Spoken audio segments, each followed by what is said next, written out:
Salut tout le monde, j'espère que vous allez tous très bien. Je suis très heureuse comme toujours de vous retrouver. Pour l'affaire d'aujourd'hui, que vous ayez un petit cœur sensible ou un estomac bien accroché, vous pouvez vous installer confortablement car on va commencer.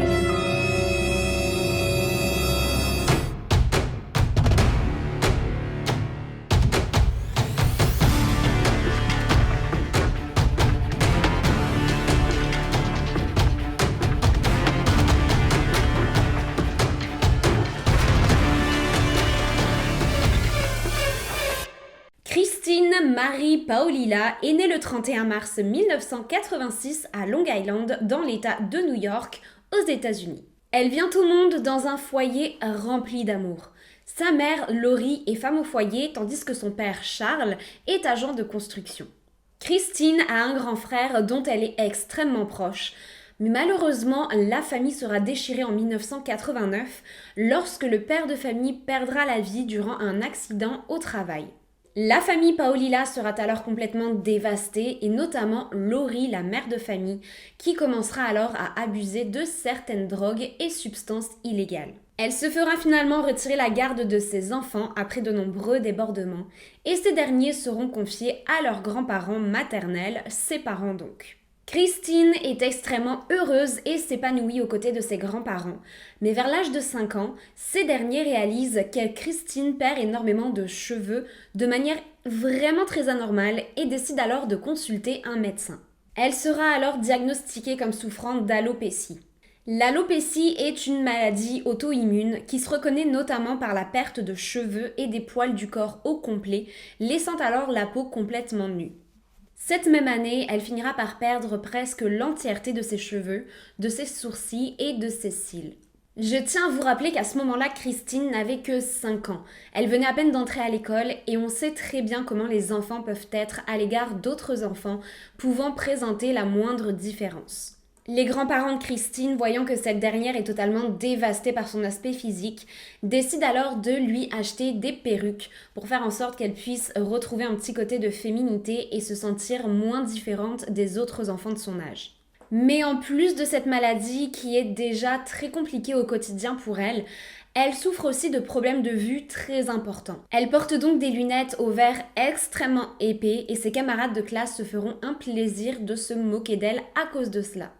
Ses camarades de classe s'amusent soit à lui enlever sa perruque, soit à lui voler ses lunettes dans le but de la ridiculiser, ce qui ne fait que renforcer la solitude de Christine. À cette époque, elle n'avait pas le moindre ami et sa confiance en elle-même prenait de nouveaux coups chaque jour.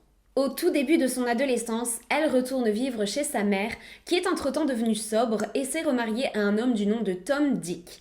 La famille ira ensuite s'installer à Clear Lake City, au Texas. Christine s'inscrit alors au lycée de Clear Lake avec beaucoup d'appréhension quant aux réactions de ses camarades de classe face à sa maladie. Et c'est pourtant avec grande surprise qu'elle se lie d'amitié presque immédiatement avec deux jeunes filles du lycée qui étaient à l'époque plutôt populaires.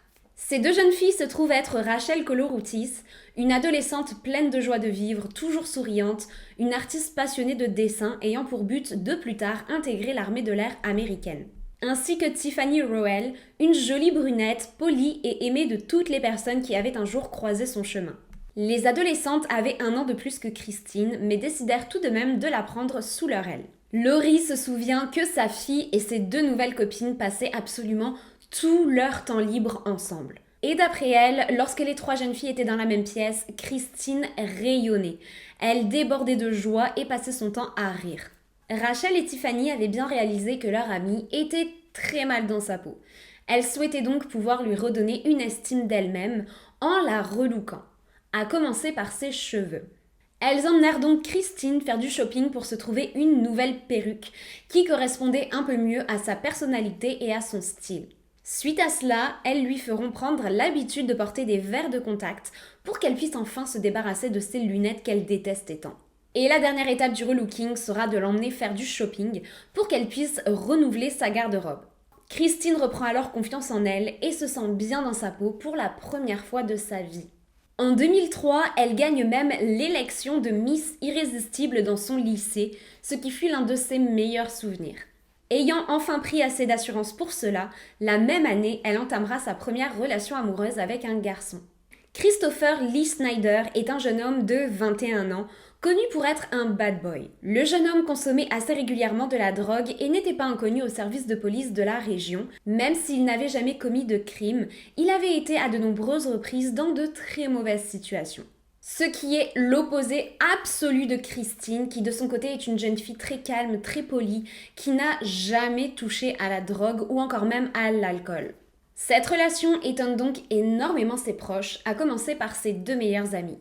Et je tiens à rappeler qu'à l'époque, elle n'avait que 17 ans, elle n'était donc pas encore majeure. Les parents de cette dernière étaient bien évidemment contre cette relation, vous l'imaginez, et tenteront à plusieurs reprises d'interdire Christine de fréquenter le jeune homme. Mais on sait tous très bien quel genre d'impact a ce genre d'interdiction sur une adolescente de 17 ans.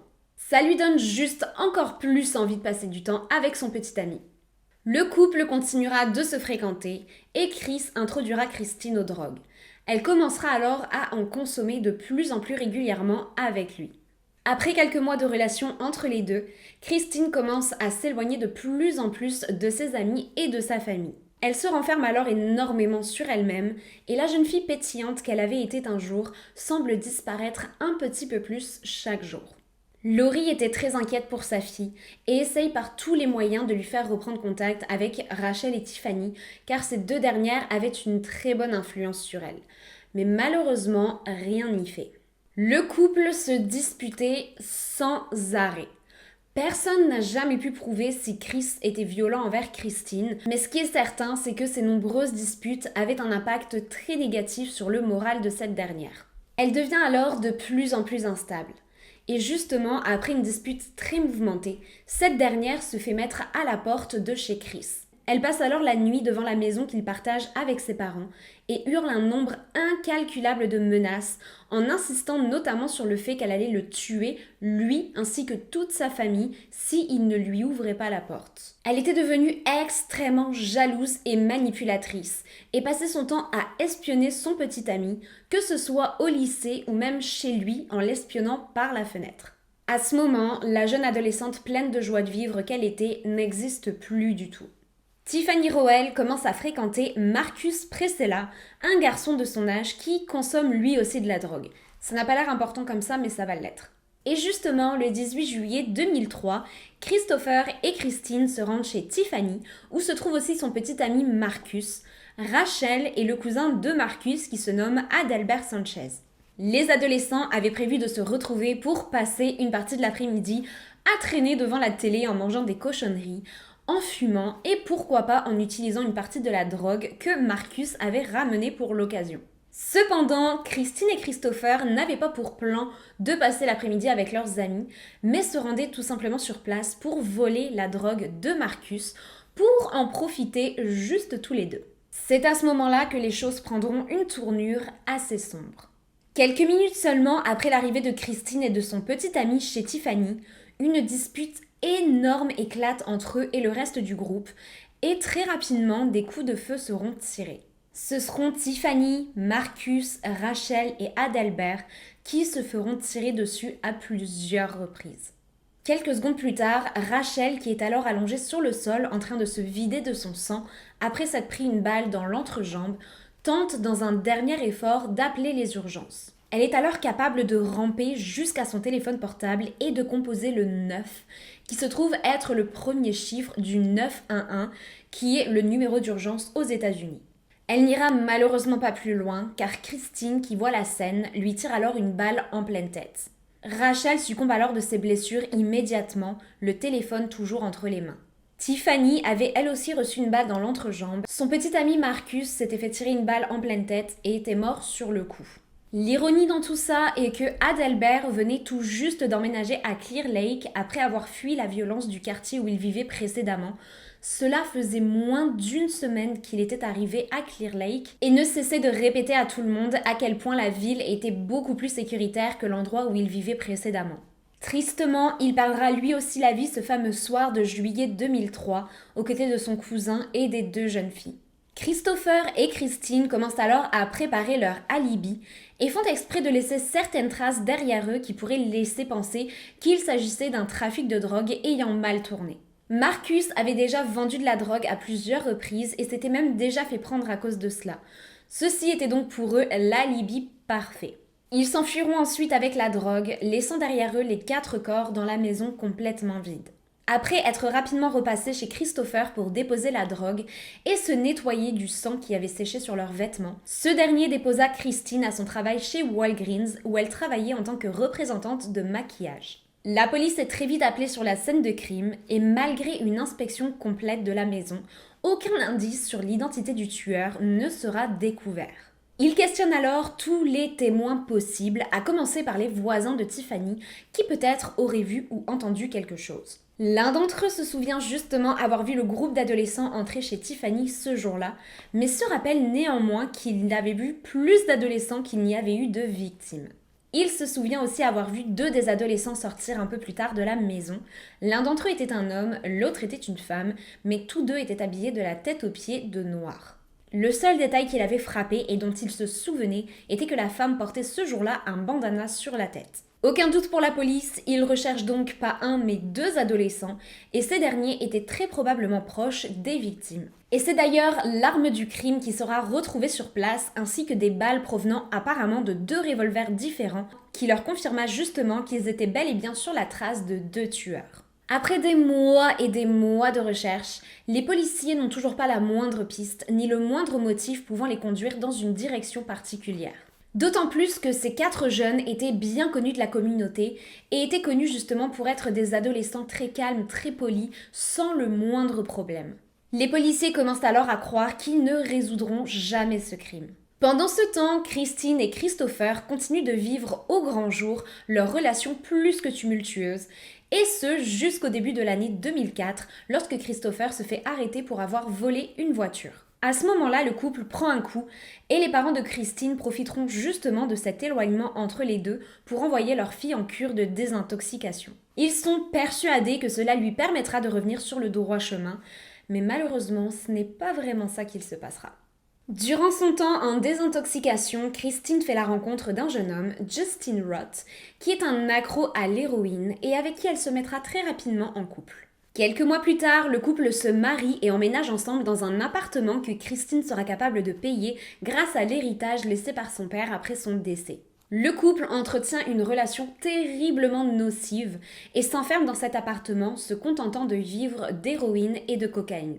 Le jour des 2 ans du massacre ayant eu lieu chez Tiffany Rowell, Christine et Justin se trouvent devant la télé et regardent justement un documentaire parlant de cette affaire non résolue. Un portrait robot des assassins est alors diffusé et les policiers en charge de l'affaire demandent à quiconque reconnaissant les personnes sur ces portraits de bien vouloir contacter la police au plus vite. Christine, qui est alors sous l'emprise de plusieurs drogues, part dans une rage folle et insiste sur le fait que les policiers sont en train de faire fausse route et que elle et Christopher sont les vrais responsables du massacre et que tout crédit devrait leur être retourné.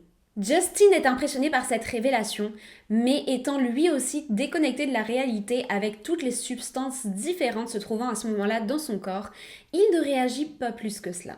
Quelques mois plus tard pourtant, le 19 juin 2005, la police débarque au motel qu'occupaient désormais Christine et Justin et procède à l'arrestation de cette dernière. Le couple n'avait pas changé son hygiène de vie, mais étant désormais en manque d'argent, il n'avait eu d'autre choix que de quitter l'appartement où ils vivaient précédemment pour s'installer dans ce motel miteux qu'ils arrivaient à peine à payer. Arrivés au poste de police, les officiers expliquent à Christine avoir reçu un appel anonyme d'un homme qui apparemment avait été en cure de désintoxication à ses côtés et que cette dernière lui aurait tout avoué du meurtre des 4 adolescents sans lésiner sur les détails. Certains de ces détails étaient d'ailleurs bien connus des officiers mais n'avaient jamais été partagés publiquement. Et en plus de cela, lors de recherches plus approfondies sur la jeune femme, ils réalisèrent que cette dernière ressemblait comme 2 gouttes d'eau à l'un des portraits robots des assassins, ce qui leur fit comprendre très rapidement qu'ils tenaient là leur coupable. Je sais ce que vous pensez. Vous vous dites que la personne derrière cet appel anonyme était Justin, son mari, mais apparemment non. Après certaines vérifications, il fut prouvé qu'il s'agissait effectivement d'un autre homme à qui Christine avait partagé les détails de son meurtre. Elle s'était donc confiée à plus d'une personne. D'ailleurs, concernant Justin, il sera arrêté lui aussi ce jour-là. Pas pour le même motif, mais pour détention d'héroïne. Dans ses affaires furent retrouvés plus de 70 flacons de cette drogue, ainsi qu'une dizaine de seringues. Certaines d'entre elles étaient encore neuves, mais beaucoup par contre étaient déjà utilisées. Durant l'interrogatoire, Christine nia en bloc toutes les accusations faites contre elle. Mais malheureusement pour elle, dans la pièce juste à côté, son mari était en train de déballer chacun des détails que cette dernière lui avait partagés concernant l'attaque. Et ces derniers coïncidaient étrangement avec les détails partagés par l'homme anonyme au téléphone. Il affirma qu'après l'attaque et après avoir quitté les lieux, Christine était retournée au domicile de Tiffany ce jour-là pour s'assurer que les 4 adolescents étaient bien morts. Et c'est alors qu'elle aperçut Tiffany en train de bouger. Très légèrement, mais elle bougeait tout de même. Et ce malgré les nombreuses balles qu'elle avait reçues au niveau de son entrejambe ainsi que de son ventre. Christine attrapa alors l'arme du crime et donna de nombreux coups sur la tête de Tiffany jusqu'à ce qu'elle soit sûre que cette dernière ait été totalement assommée et ait donné son dernier souffle. Après avoir écouté Christine se défendre bec et ongles et avoir inventé toutes sortes d'alibis, les policiers partagèrent les détails de leur discussion avec Justin. Christine n'eut alors d'autre choix que de tout avouer. Elle ne semblait avoir aucun remords et ne montrait pas la moindre émotion lorsqu'elle parlait des 4 adolescents et notamment de Tiffany et de Rachel qui avaient pourtant tout fait pour elle et s'étaient montrées présentes et attentionnées lorsque Christine en avait eu besoin. 2 jours plus tard, Christine se vit chargée de crime capital qui se trouve être un crime passible de la peine de mort et sa caution s'élevait alors à $1,5 million. Elle reviendra alors sur sa déposition en essayant par tous les moyens de se faire passer pour une victime et en affirmant avoir été sous l'emprise de Christopher et n'avoir fait que lui obéir. Déclaration qui eut beaucoup de mal à convaincre les autorités au vu de la froideur dont elle avait fait preuve lorsqu'elle avait avoué sans la moindre honte avoir tué ses amis. En ce qui concerne Christopher, il était entre-temps sorti de prison pour son vol de voiture et vivait paisiblement en Caroline du Nord. L'arrestation de Christine fait bien évidemment les gros titres et fit énormément parler d'elle.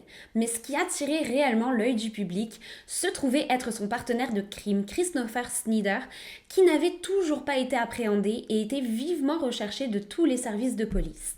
Ce dernier n'a pas eu le temps de découvrir cela par lui-même. L'un des membres de sa famille l'appela pour l'alerter de la situation et lui dire de s'enfuir au plus vite avant que la police ne le retrouve et qu'il ne se retrouve à nouveau derrière les barreaux pour très longtemps cette fois-ci. Et quelques jours plus tard, lorsque la police arriva effectivement chez Christopher, ils ne trouvèrent qu'une maison vide. Vide de lui, mais pas de ses affaires en tout cas, car ces dernières n'avaient absolument pas bougé. Tous ses vêtements et effets personnels, ainsi que son passeport et son argent se trouvaient toujours sur place, ce qui laissa penser aux officiers que Christopher n'avait probablement pas tenté de s'enfuir. Ils passèrent un certain nombre de jours à le chercher à travers l'État, mais aucune trace de Christopher ne fut découverte. C'est alors que l'un des proches de Christopher contacta la police pour les informer qu'il n'avait pas eu la moindre nouvelle de Christopher depuis déjà plusieurs jours. Ce qui était d'après lui extrêmement étrange car Christopher n'était pas du tout le genre de personne à ne donner aucune nouvelle à ses proches et à sa famille, bien au contraire. L'homme les informa que Christopher avait pour projet de se rendre à Greenville, une ville de Caroline du Nord, et insista sur le fait que lorsqu'il avait eu Christopher pour la dernière fois au téléphone, ce dernier semblait être dans un état de fragilité très intense, et il avait donc peur qu'il ne se soit donné la mort. Et effectivement, le 5 août 2006, le corps en décomposition de Christopher Snyder fut retrouvé dans une zone boisée et reculée de la ville. Il fut découvert plus tard que ce dernier avait perdu la vie d'une overdose, probablement alors qu'il essayait d'échapper à la police. C'est 2 ans plus tard, le 13 octobre 2008, que le procès de Christine Paolilla eut lieu. Lors de ce procès, elle fut capable d'échapper à la sentence de la peine de mort qui planait au-dessus de sa tête, pour la simple et bonne raison que lors des faits, elle était encore mineure. Elle fut cependant reconnue coupable de 4 chefs d'accusation et reçut comme sentence la prison à vie. Elle n'aura la possibilité de libération conditionnelle qu'en 2046, lorsqu'elle sera âgée de 60 ans. Christine essaya à de nombreuses reprises de contredire la parole du juge en effectuant à de nombreuses reprises des demandes de libération conditionnelle sous prétexte que sa sentence avait été exagérée. Mais vous vous en doutez, chacune de ces demandes fut rejetée et elle purge aujourd'hui encore sa peine à la prison de Mountain View au Texas. Voilà donc pour l'affaire de Christine Paolilla. J'espère que vous avez pris plaisir à découvrir ou peut-être redécouvrir cette affaire avec moi. Laissez-moi vos avis et opinions en commentaire et si ça n'a pas encore été fait, n'oubliez pas de vous abonner et d'activer la petite alarme pour être informé de la future publication de mes vidéos. Merci encore de votre présence et sur ce, je vous dis à très bientôt pour d'autres histoires toutes plus glauques les unes que les autres. Bye!